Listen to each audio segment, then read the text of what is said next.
আচ্ছা, abound in সহজভাবে মনে রাখার উপায়, স্থান থাকবে, ইনের পরে স্থান থাকবে। Abound in river, abound with fish, তার মানে হচ্ছে যে জিনিসটা পরিপূর্ণ থাকবে তার সাথে উইথ বসে। এবার দেখি অ্যাংরি উইথ। আচ্ছা, angry with, angry for, angry at, একেবারে তিনটা জিনিস বোঝার চেষ্টা করব। আচ্ছা, অ্যাংরি উইথ কখন থাকবে? সহজভাবে যদি বলি, যখন ব্যক্তি থাকবে। এখন আমি যদি বলি মিস্টার রহিমের বিষয়ে আমি খুবই বিরক্ত, মানে রাগান্বিত, তাহলে I am angry with mister Rahim, তার মানে ব্যক্তি থাকবে, ব্যক্তির নাম উইথ। আচ্ছা, ফর, ফর মানে হলো কোনো কিছুর জন্য হলো বিরক্ত।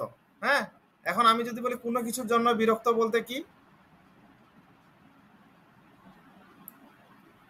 I am agree for this reason, খেয়াল করো, I am angry for this reason, এই কারণে আমি রাগান্বিত।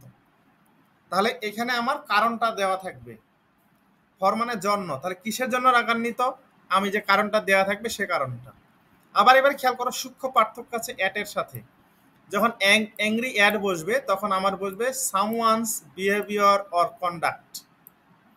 আচ্ছা, তার মানে হলো এখানে আমার কারো আচরণে যদি আমি বিরক্ত হই সেক্ষেত্রে আমার বসবে অ্যাংরি অ্যাট।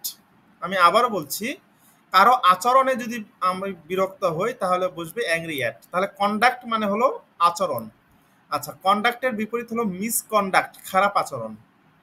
সাফিক্স প্রিফিক্স এটা আমরা শিখেছিলাম। আচ্ছা, সামওয়ানস বিহেভিয়ার অর কন্ডাক্ট, তাহলে আচরণে যদি আমি কোনো ব্যক্তি বিরক্ত কিংবা ক্ষুব্ধ হয় সেক্ষেত্রে অ্যাংরি অ্যাট, কোনো কারণে যদি বিরক্ত হয় সেক্ষেত্রে ফর, এবং কোনো ব্যক্তির কারণে যদি বিরক্ত হয় তাহলে উইথ। শিমু, বুঝতে পেরেছ? জি স্যার। আচ্ছা, এবার খেয়াল করো অ্যানয়। তাহলে অ্যানয়েডের ক্ষেত্রে সে একই ঘটনা ঘটবে। উইথ যখন থাকবে অ্যানয়েডের সাথে, তাহলে অ্যাংরি মানে রাগান্বিত, অ্যানয়েড মানে বিরক্ত। তাহলে অ্যানয়েডের উইথের পরে কি বসবে? পার্সন বসবে, তাহলে কোনো ব্যক্তির নাম থাকবে অথবা ব্যক্তির কথা থাকবে, সেক্ষেত্রে অ্যানয়েড উইথ। এবার অ্যানয়েড ফর সামথিং, কোনো কারণে। তাহলে কোনো কারণে যখন বসবে সেক্ষেত্রে আমাদের অ্যানয়েড ফর বসবে। একদম অ্যাংরি এবং অ্যানয়েডের কথাটা একই। আমি আবার বলছি, অ্যাংরি এবং অ্যানয়েডের ঘটনা একই। অ্যানয়েডের সাথে আবার অ্যাটও বসে, ওই যে আচরণের ক্ষেত্রে। আচ্ছা, ওটা আমাদের আসে না অত পরীক্ষায়। আমরা দেখবো অ্যাংসাস। অ্যাংসাসটা দেখো দুইটাই পরীক্ষায় আসে, খুবই বিপদের মধ্যে পড়ে যাবা যদি পার্থক্যটা না ভালো করে খেয়াল রাখতে পারো। আচ্ছা, অ্যাংসাস মানে কি? চিন্তিত বা উদ্বিগ্ন, তাই তো? আমি মিনিং গুলো দেইনি কারণ আমি জানি তোমরা এটা জানো। তাহলে অ্যাংসাস অ্যাবাউট কখন বসবে? যখন কোনো বিষয় নিয়ে আমি খুবই চিন্তিত থাকবো, উদ্বিগ্ন থাকবো, হ্যাঁ, দুশ্চিন্তাগ্রস্ত থাকবো, তখন আমি বসাবো অ্যাবাউট। আমি আবারও বলছি, যখন আমি দুশ্চিন্তাগ্রস্ত থাকবো কোনো বিষয় নিয়ে, খুবই চিন্তিত থাকবো, সেক্ষেত্রে অ্যাবাউট বসাবো। এখন দুশ্চিন্তা আমি কিভাবে বুঝবো? তাহলে আমি এখানে সহজভাবে বোঝানোর জন্য দিয়েছি, something that may be harmful, যেটা ক্ষতিকর হতে পারে, এরকম বিষয়ের সাথে অ্যাংসাস অ্যাবাউট দিতে হবে। যেমন আমি বলি অ্যাংসাস অ্যাবাউট ইওর হেলথ, তার মানে স্বাস্থ্য নিয়ে চিন্তায়। তার মানে কি? স্বাস্থ্য হানি হওয়ার একটা ভয় থাকে, স্বাস্থ্য নিয়ে চিন্তিত। তাহলে anxious about health, about your health, তোমার স্বাস্থ্য নিয়ে চিন্তিত। এবার খেয়াল করো ফর শব্দটা আমরা কখন বসাবো অ্যাংসাসের সাথে। আচ্ছা, এবার খেয়াল করো, আমরা যখন কোনো ধরনের রেজাল্ট পাবো, পরীক্ষার রেজাল্ট কিংবা কোনো ধরনের চাকরি, এ ধরনের জিনিসের জন্য খুবই আগ্রহের সাথে আমরা চিন্তার মধ্যে থাকবো, তখন সেক্ষেত্রে আমাকে বসাতে হবে ফর। তাহলে anxious for his result, the father was anxious for his sons result, তার মানে তার সন্তানের পরীক্ষা নিয়ে উদ্বিগ্ন ছিল বা চিন্তা ছিল পরীক্ষার জন্য, ঠিক আছে, রেজাল্টের জন্য। তাহলে রেজাল্ট অথবা জবের ক্ষেত্রে, কোনো কাজ পাওয়ার ক্ষেত্রে আমাদের অ্যাংসাস ফর, যেখানে আগ্রহ থাকবে এবং হচ্ছে একটু ভয় ভয় চিন্তাও থাকবে, সেক্ষেত্রে আমরা অ্যাংসাস ফর বসাবো। তাহলে অ্যাংসাস অ্যাবাউট মানে হচ্ছে যে কোনো জায়গায় আমরা অ্যাংসাস অ্যাবাউট বসাবো, রেজাল্ট এবং হচ্ছে জবের ক্ষেত্রে আমরা বসাবো অ্যাংসাস ফর। ক্লিয়ার? মুম বুঝতে পেরেছো? হুম।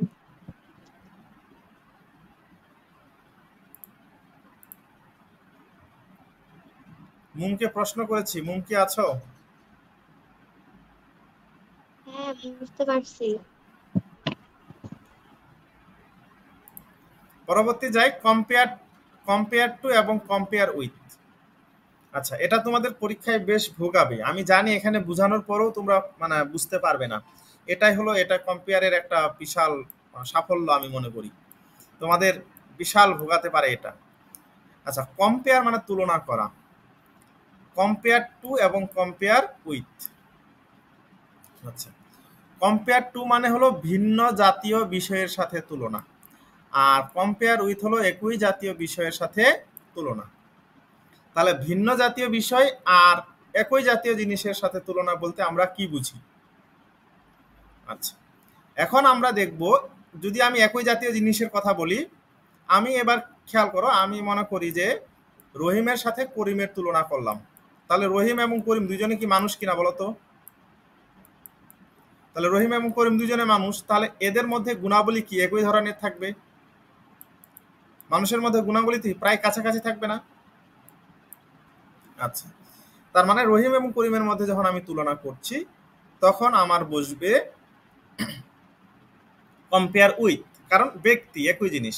তাহলে আলাদা বিষয় বলতে আমরা কি বুঝাবো এখানে, এটা আমার একটা বুঝে নিই।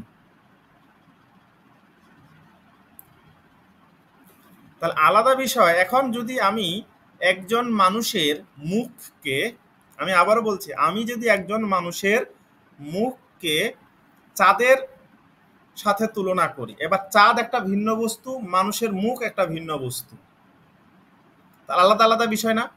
তাহলে এইরকম যদি আমি মুখকে, ধরো মানুষের মুখ এবং হচ্ছে চাঁদের সাথে তুলনা করি, ঠিক আছে, তোমার যেন চাঁদ মাখা মুখ, এই যে চাঁদ মাখা মুখ বাংলায় বলে, তো সেক্ষেত্রে আমি ব্যবহার করব কম্পেয়ার টু। তাহলে আমাকে দেখতে হবে যে দুইটা বিষয়ের সাথে তুলনা করছে, সেই দুইটা বিষয়ে এটা কি একই জাতীয় থাকে নাকি আলাদা ধরনের থাকে। যদি মনে হয় যে এটা থেকে এটার তুলনা একদম করা খুবই কঠিন, মিলানো খুবই কঠিন, এটা একই সাথে যায় না, সেক্ষেত্রে আমরা ব্যবহার করব টু।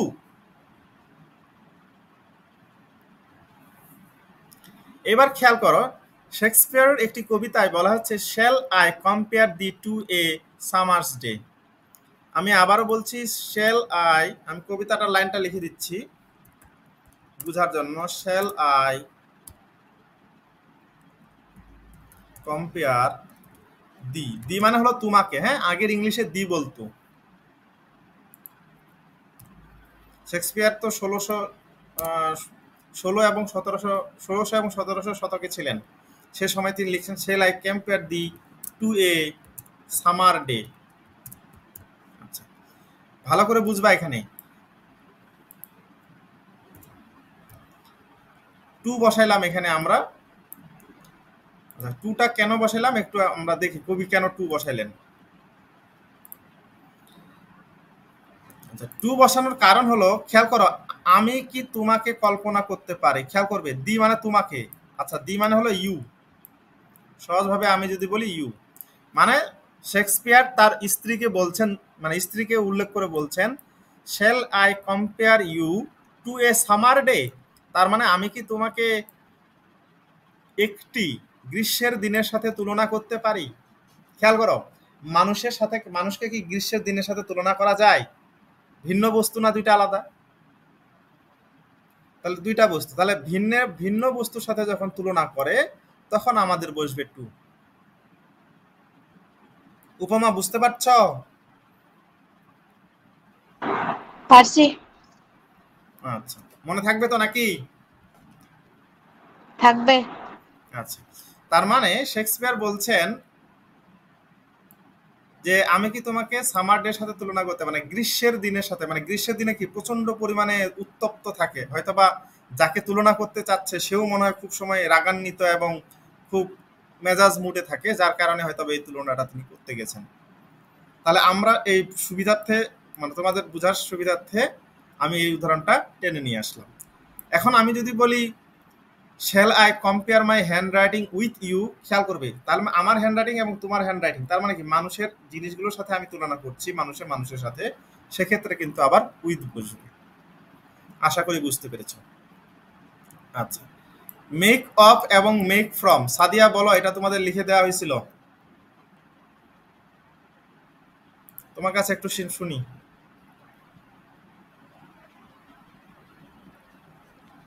মেক অফ হচ্ছে, মেক ফ্রম হচ্ছে কোনো কিছু থেকে তৈরি করা, আর মেক অফ মেক অফ পারবো না। খাতায় লেখা আছে, আমি একটু অনুরোধ করব খাতায় থেকে বের করার জন্য। খাতা বের করবে ঝটপট।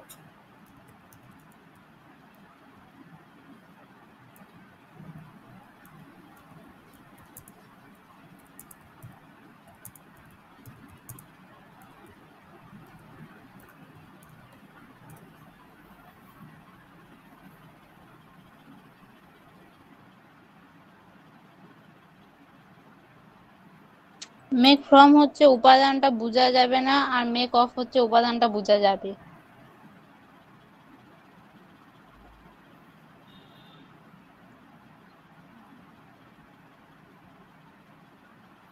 যেমন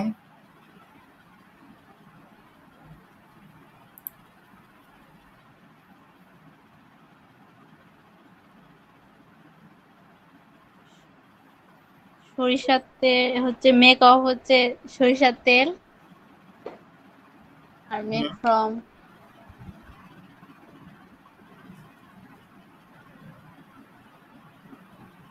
খাতা, কাগজ।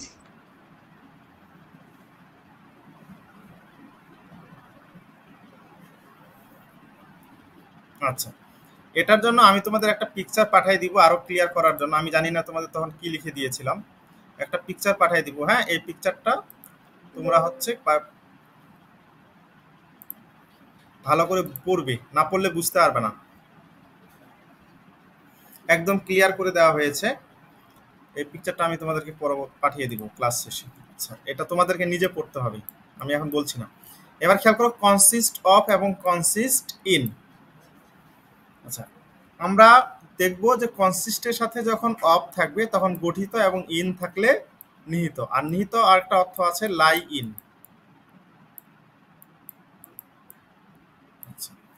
কনসিস্ট অফ গঠিত, কনসিস্ট ইন হলো নিহিত। এবং গঠিত বলতে কি, আমি যদি ধরি একটা ক্রিকেট টিম হচ্ছে 10 জন নিয়ে গঠিত, the cricket team is consist of 11 members, অর্থাৎ 11 জন নিয়ে গঠিত, তাহলে কনসিস্ট। আর কনসিস্ট ইন মানে আমরা দেখেছি যে হচ্ছে সুখ সন্তুষ্টের মধ্যে নিহিত, তাহলে মানে কনসিস্ট ইন বসবে। গঠিত অর্থে কনসিস্ট অফ, যদি সংখ্যা থাকে কি নিয়ে গঠিত তাহলে আমরা বসাবো কনসিস্ট অফ, আর যদি এরকম থাকে যে হচ্ছে কোনো কিছুর মধ্যে কোনো কিছু থাকে সেক্ষেত্রে আমরা বসাবো কনসিস্ট ইন। নিহিত থাকা মানে কোনো কিছুর মধ্যে কোনো কিছু লুকিয়ে থাকা অথবা তার মধ্যে অবস্থান করা, এটা বুঝাবে কনসিস্ট ইন। আচ্ছা, ফিল ইন দ্য গ্যাপস। আচ্ছা, ফিল ইন দ্য গ্যাপসটা দেখবো, এটা আমরা দেখে খেয়াল করবো। ফিল ইন কথায় বসে যখন কোনো গ্যাপ শব্দটা থাকবে, গ্যাপ শব্দ থাকলে ফিল ইন বসবে। আচ্ছা আচ্ছা, কোনো কিছু দিয়ে পূর্ণ করা, কোনো কিছু দিয়ে পূর্ণ করা। আমি যদি বলি এখন বাতাস দিয়ে বেলুনটা পূর্ণ করো, তাহলে উইথ এয়ার, খেয়াল করবে। আমি যদি বলি পানি দিয়ে গ্লাসটা পূর্ণ করো, তাহলে উইথ ওয়াটার। আচ্ছা, এবার যদি মনে করি যে হচ্ছে মাটি দিয়ে পুকুরটি ভরাট করো, তার মানে উইথ সয়েল, এইভাবে। আচ্ছা, এবার খেয়াল করো ফিল আপ। আচ্ছা, ফিল আপটা বসে ফর্ম শব্দটা থাকলে, গ্যাপ শব্দ থাকলে ইন, আর ফর্ম শব্দ থাকলে আপ, আর বাকি সকল ক্ষেত্রে কি থাকবে উইথ, ফিল উইথ।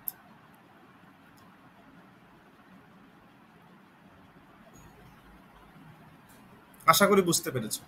এবার দেখি কেয়ার অফ। আচ্ছা, কেয়ার অফ শব্দটা আমরা জানি যে টেক কেয়ার অফ মানে হলো যত্ন নেওয়া, কেয়ার অফ যত্ন নেওয়া। আচ্ছা, আর কেয়ার ফর মানে হলো পরোয়া করা। হ্যাঁ, যে কোনো কিছুকে সে গুরুত্ব দিচ্ছে না, সে কোনো কিছুর প্রতি সে তার মনোযোগ দিচ্ছে না। হ্যাঁ, যে হচ্ছে আই ডোন্ট কেয়ার, খেয়াল করো আই ডোন্ট কেয়ার, আমি পরোয়া করি না, ঠিক আছে, ওকে আমি এটা মানি না। তাহলে এই ক্ষেত্রে গ্রাহ্য বা পরোয়া করার ক্ষেত্রে কেয়ার ফর বসবে। আর যদি বলা হয় যে স্বাস্থ্যের ক্ষেত্রে যত্ন নেওয়ার ক্ষেত্রে বোঝায়, তাহলে কেয়ার অফ বসবে। আশা করি বুঝতে পারছো। আচ্ছা, ডিল ইন এবং ডিল উইথ। ডিল ইন বসবে যখন আমি ব্যবসা করব তখন বসবে ডিল ইন, আর যখন আমি কোনো কিছুর আচরণ করব কিংবা কোনো কিছুর সাথে মোকাবেলা করব, আরেকটা অর্থ হলো মোকাবেলা করা। তোমরা শীটের সাথে লিখে রাখতে পারো মোকাবেলা করা। আচ্ছা, মোকাবেলা করা ডিল উইথ। ডিল ইন শব্দটা থাকলে মনে করবা যে ডিল ইন বিজনেস, এরকম শব্দটা থাকতে পারে। Deal in rice, deal in rice মানে হলো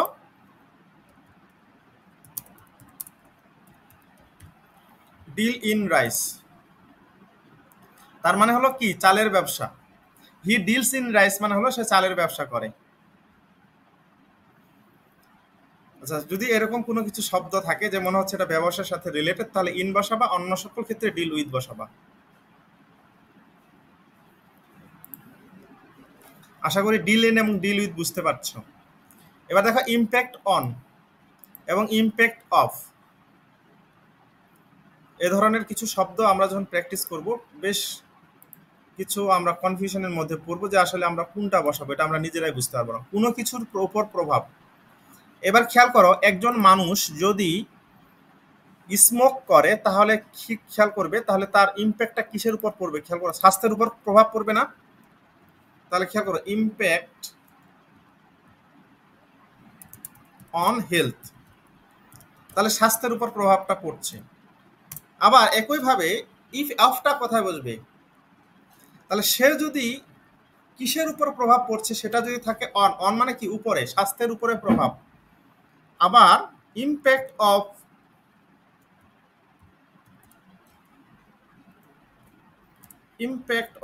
স্মোকিং, স্মোকিং যদি করে তাহলে কি হচ্ছে, তাহলে মানে কি তার মানে হলো স্মোকিং এর প্রভাব। খেয়াল করো ইমপ্যাক্ট অফ স্মোকিং মানে হলো স্মোকিংয়ের ধূমপানের প্রভাব, আর অন হলো স্বাস্থ্যের উপর প্রভাব। দুইটার অর্থ কিন্তু আলাদা। তার মানে আমি আবার বলছি, যদি আমি আবার এখানে অনের জায়গায় অফ করে দেই তাহলে স্বাস্থ্যের প্রভাব, স্বাস্থ্যের আবার প্রভাব হয় নাকি? তাহলে কোনো কিছুর উপরে প্রভাব যদি হয় তাহলে অন বসবে, এবং কিসের প্রভাব যদি হয় সেক্ষেত্রে অফ বসবে। তাওয়াসসুম বুঝতে পারছো? হ্যাঁ।